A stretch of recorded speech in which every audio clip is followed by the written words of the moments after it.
Tuhan, sebelum kita diberkati lebih lagi pada siang hari ini, izinkan kami terlebih dahulu membacakan pembacaan suara gembala sidang kita, Ibu Pendeta Darmiati Pariaji pada minggu ini dengan tema melatih diri dalam bertekun, Minggu 15 September 2024. Romo yang pertama, doa pembuka. Tuhan Yesus berkati jemaat Tiberias selalu dalam lindungan Allah, tidak bahaya dan celaka, diberkati dalam segala usaha, bebas dari kutuk-kutuk penyakit, bebas dari penderitaan, tidak resesi, hidup di bumi seperti di sorga. Beri rumah di bumi dan rumah di sorga. Berikan kepada jemaat Tiberias apa yang diperlukan tercukupi, apa yang dikerjakan selalu berhasil, selalu naik tidak turun dan punya roh majikan. Dalam nama Tuhan Yesus, haleluya, amin. Romo yang kedua, melatih diri dalam bertekun. Ada 4 hal bagaimana untuk kita melatih diri dalam bertekun. Yang pertama, kita memiliki iman yang tidak tergoyahkan. Kolose 1 ayat 23a. Kerukunan adalah ketika kita tetap bertahan, teguh dan pantang menyerah dalam mencapai tujuan dan terus mencoba, tidak goyah oleh keadaan yang ada tantangan, sampai menemukan jalan keluar untuk mengatasi tantangan tersebut. Dalam bertekun, kita perlu iman serta daya tahan yang tinggi.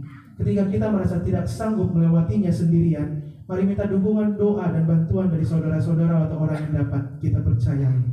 Yang kedua, kita harus kuat menghadapi masalah karena ada pengharapan.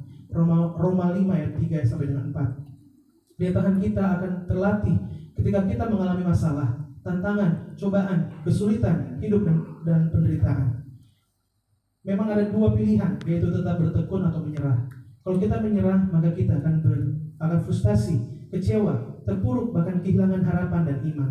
Jadi baiknya pilihlah untuk tetap bertekun tanpa mengharapkan hasil yang instan. Yang ketiga, kita harus mau berusaha untuk meraih keberhasilan. Yakobus 1 ayat 4. Keberhasilan tidak ditentukan sepenuhnya oleh manusia, tetapi karena perkenanan kehendak Allah.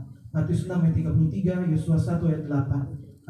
Artinya berhasil itu melibatkan campur tangan Tuhan Yesus. Perlu diingat, berhasil di dunia bersifat sementara, tetapi berhasil yang dari Tuhan bernilai kekal. Tuhan memberikan keberhasilan supaya digunakan untuk tujuannya Tuhan. Yang keempat, kita harus bertahan di dalam keselamatan dalam Tuhan Yesus. Matius 24 ayat 13. Kita juga bertekun dalam perjalanan kehidupan spiritual di dalam Tuhan Yesus. Tuhan ingin agar kita bertahan.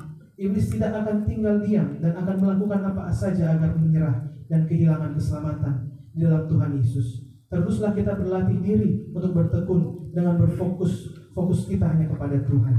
Doa penutup, Tuhan Yesus, kami berdoa agar kami semua sepenuh-penuhnya hidup di dalam Engkau dan hidup di dalam kekudusan, menjadi pelaku daripada firman-Mu, hidup menyenangkan hati Engkau dan tidak mendukakan hati Engkau, dan tidak mendukakan hati sesama. Engkau menghendaki agar nama kami tercatat dalam kitab kehidupan di sorga.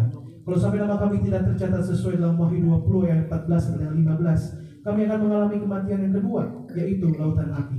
Kami mau bersungguh-sungguh hidup di dalam Engkau sepenuh-penuhnya, dan biarlah Allah Roh Kudus selalu mengurapi kami, memenuhi roh, jiwa, dan tubuh kami. Dan dalam hidup ini kami mau selalu bertobat dan bertobat, belajar dan belajar setiap hari, belajar firman-Mu, mendalami firman-Mu, dan melakukannya. Dalam nama Tuhan Yesus kami percaya kalau kami hidup sepenuh-penuhnya di dalam Engkau, maka terjadilah doa yang Kau ajarkan sendiri, yaitu hidup kami di bumi sama seperti dalam kerajaan surga. Dalam nama Tuhan Yesus, haleluya, amin.